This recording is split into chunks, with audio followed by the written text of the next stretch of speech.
Hi guys, Spare here. Been a bit of a while since I uploaded a video. I think it's been about a year. I'd like to say that that's going to change and that I'll upload more frequently, but I'd be lying. Basically, just wanted to do a deck profile for something I've been working on IRL for a long time now. It's a high rarity goat control list. Thought I'd show it to you guys, so if you want to build it IRL, you'll be able to. So to start, we've got one primitive god, Soroga War Envoy. Pretty standard, staple in this sort of deck. We've got one man-made electronic robot. He's not as popular as he used to be. I like him because he nullification all the trap cards in the fields, which can be good, you know, if you're going for game or trying to set up a big board. Can be useful. Got one Heaver Knight Paxiasi. He's pretty good. A lot of people run two of these instead of the robot. I think one's fine. I don't really need to see two, and I like to have the robot as sort of a toolbox option. One Mage Destructor. This guy's also staple. He's one of the best monsters in the deck, unless you're Jazz, in which case he's hot fucking trash. One Woman Fighters of Outer Dimension. Just monster removal. It's also a light to summon the primitive god, so that's useful. And you got one Knife Fighter. This is AJT BLS's favorite card. When only one card on hands, this card in field will be reinforced by 400 points, turning it into a whopper. In addition, when only this card left in the field, it can make monster which destroyed in fight invade on power. So that comes in handy against like Chaos Turbo decks with flips. And then for our flips, we got a Magician of Faith and a Saint Magic Master. Again, pretty standard to see two of these. It's just really good for getting magic card from your graveyard to cards on hand.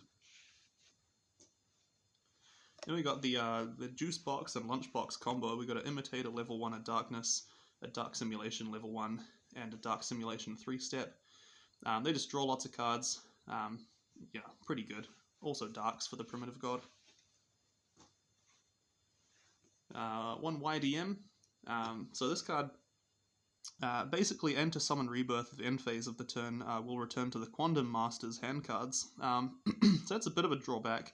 However, you must select one monster displayed with Ook face on the field to regard as the facing of Quilt Fielding displayed when this card summoned to rebirth. So that's pretty good because it enables you to reuse your flip monsters. It's expensive, you know, it's a 2 tribute summon, so it's, you know, expensive, but it's a pretty good card. We've got a water toolbox. We've got a 1 Warrior in the Abyss that lets you throw away one water monster card to send a card back to the hand cards of its owner. Then we've got Tribe Infecting Virus. That's a stable card.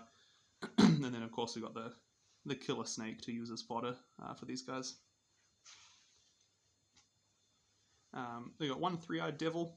It's a staple card again. Most of the time you'll be searching out the Killer Snake, but there are a few cards you can get with it. And then last off, sort of to tie everything together, we've got one Potato. So the Potato, again, so usually you'll want the 3-Eyed Devil from it, but he can actually also get whatever box you want. So if you've got like a YDM in hand, you can maybe like grab an Imitator from Tomato when he dies. The guy goes to the bin, and then you summon YDM, put this Ook face, and you can start recycling it. So pretty good. Also, obviously, it's important to get the Killer Snake to your hand off 3-Eyed Devil, so you can use him with Warrior in the Abyss. Onto the spell cards. So I run two Sudden Change and a Mutation. So this is, again, 3 of these is pretty standard in Goat Control. It gives you access to your Fusion deck, which we'll have a look at later. Then we got one Atonement, and then one Scapegoat. So ideally, I'd be running 2 Atonement. I don't have a second Atonement, unfortunately, so we're running the Max Rarity Scapegoat instead. You need this with Sudden Change to summon your fusion monsters. We got one Obliterate Herald. A lot of people run 2 of these. I think one's fine. Instead, I like to run a bit of a tech instead of the second copy, which is a Asuka Ghibli. The good thing about Suka Ghibli, first of all, it's 3 stars, so it can actually attack under level limit area B in the Panda Burn matchup. It's also a water monster, so he synergizes with Warrior in the Abyss. So I'll show you a combo that comes up sometimes. So let's say you have a Saint Magic Master face down, and you also have a Suka Ghibli in the graveyard. So what you can do is you can flip summon the Saint Magic Master, add Suka Ghibli back to your hand, and then you can summon Warrior in the Abyss, discarding the Suka Ghibli to the graveyard to return Saint Magic Master back to your hand. Alright, and the reason you'd want to do this is so you can actually set Saint Magic Master again next turn, and then flip it, and recycle the Suka Ghibli. And this loop is devastating. I've won many games with this exact combo. One Moonbook, just to recycle flips. Some people run 2. I think it can be dead a lot of the time, so I just like 1. Then we got the Holy Trinity, of course. They need no introduction. It's obviously Bubonic Vermin, Fairy's Charity, and Prankish Twin Fiend. Very strong cards in the format. Then we got some monster removal. So first we got Grabbing. So a lot of people, instead of this, they run Snatch Steal. The thing with Snatch Steal is that it gives your opponent 1,000 life points per turn. Whereas if you read Grabbing, it says that for retaining your opponent's control right each time at preparing stage, obtain the life force by 1,000 points. So it actually gives you life points, which makes it effectively strictly better than Snatch Steal. And then besides Grabbing, we've got Pounding. And, you know, basically, over the course of a duel, you would be trying to be grabbing and or pounding pretty much whenever you can, which is something I incorporate into my daily life as well. Next up we got Premature Burial. Pretty expensive to summon this one. I think he needs 2 tributes, but again it's a water monster. Synergizes with the Warrior in the Abyss, so you know it's there if you want. We got 1 Yadu Karu, again another water monster, and again you not really recommended to tribute summon it, but you can if you need to. And last but not least, we got 1 Heavy Storm. Pretty staple. Onto the traps. I've got 1 Sakuretsu Armor. I would like to run another one, but I don't have one, so I've just got a Sinking Cave instead. Not as good, but it does hit things like Mage Destructor and Heaver Knight Paxiasi, so still playable. 1 Dust Tornado, first edition PSV, just spell and trap removal. Then we got Torrential Tribute, a Holy Mask, Destroying Wheel, and Miserable Cry.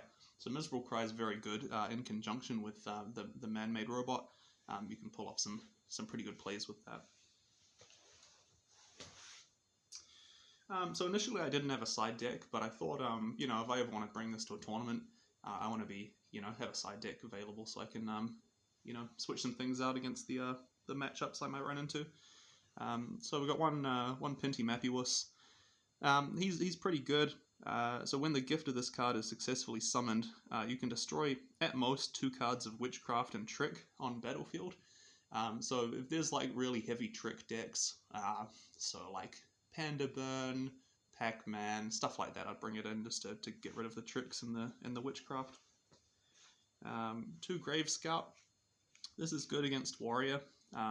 Basically it's got 2,000 defense, so it walls Knife Fighter. So basically you would just flip it and summon the other one, and it will protect your life points. 1 Metal Detector. This is pretty good against Panda Burn. 1 Devil Flacken. Pay 5,000 life points so you can special summon a fusion monster to your side of the field with attack figure from your own fusion deck. So he's not very strong, only 700 attack, but he is 8-star. So it can be hard to summon this guy sometimes, but his effect's pretty good against sort of alt-win combo, that sort of stuff. We've got 1 Sawman level 2. This is for Chaos Turbo mostly. And also for Chaos Turbo, we've got a useless troop. These just help to clear the flip effect monsters. Once again, useless troop is a water, so he can be used with Warrior in the Abyss. And since we're running a lot of fighters, we run one assistance. So if we're siding in the Sawman or the useless troop, we can bring in this as well, and just allows us to get one fighter's monster from our deck. I got one Jacket Sword of Light, again for warriors, just allows you time to set up your flip monsters, protects your life points, pretty good. And then for burn, we've got a Mysterious Chinese Pan. Take one magic monster card, a sacrifice, and choose the attack or defense power of this monster, and your life will be recovered accordingly. So any card that allows you to recover life is pretty good against burn. Onto the traps. So against trap heavy decks, we've got 3 Palace's Proclamation. Pretty strong card. So when this card is on the field, all other trap cards will be useless. So if you've got an opponent who has lots of trap cards and you can make them all useless, I mean, you know, you're doing pretty well. So if your opponent has trap cards as main plays, he would have no way to do. You know, so like this in conjunction with the robot. I mean, when you can make things useless or nullification, you're happy. You know, you're in a good spot. And then lastly, just for sort of OTKs and stuff, I've got 2 Blustering, which stops your opponent from making any offensive declaration. Good. And onto the fusion deck. So this, you can only access this with Sudden Change and Mutation, and it's basically in this format, as most of you probably know, the fusion deck is unlimited. So I've just got a whole bunch of stuff that I would be able to summon. Most importantly, we've got a 2,000 Eyes Restrict and a 1,000 Eyes Restrict. So this is the main thing you'll be summoning. This is what you want Atonement for. Lets you summon this guy. He's very powerful. Then we just got some random stuff. So we've got a Flame Ghost, Dragoness the Wicked Knight, Carbonala Warrior, a Devil Kinged Jerry Deer. The good thing about Sudden Change is you don't actually need Aborigines in the Hell to summon this guy. One Fiend Skull Dragon, Dark Bolter the Terrible, Demon King, Rare Metal Knight, the other Rare Metal Knight, one Mental Dragon, Oxhead Horse Body, one Ryu Senshi, Snake Roaring in Heaven Sea, pretty good to play around enemy tribe. Flash, he's just there because like he runs fast and stuff. One Black Hawk Cavalier, one Darkblade the Dragon Knight, Last Warrior from Another Planet, Dragon Evil King, Long Life Dragon, Magic Chariot of the Labyrinth, Twin-Headed Thunder Dragon, that's the alternate art that's incredibly rare, Green Wing Dragon, and lastly, Master Manipulate Oz.